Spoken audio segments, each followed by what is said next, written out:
Hello, in this video I'm gonna show you how to install Apex Legends Mobile on any iOS iPhone device.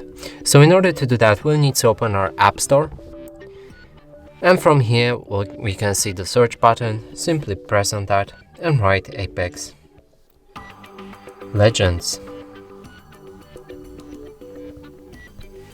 Hit the search button, then select this game and click on this cloud with an arrow pointing down button.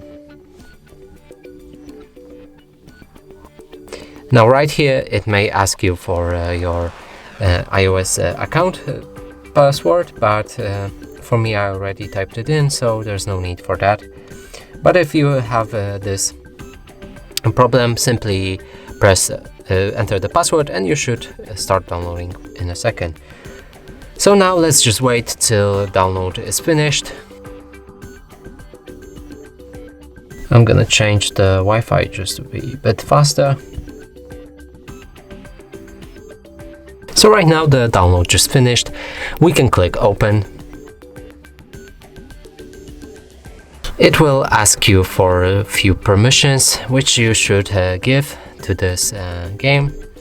So click allow on all of them. You can also here click ask app not to bother, then OK.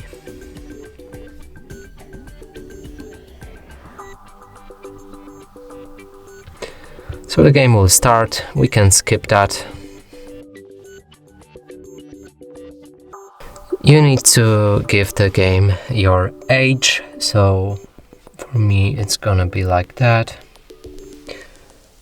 And right here when we're in the login screen, you can log in via Facebook or Apple, and if you press on more you can go with Twitter, EA account or guest. And that's it for this video. Hope you like it. Please consider subscribing to our channel, leave a like and a comment below.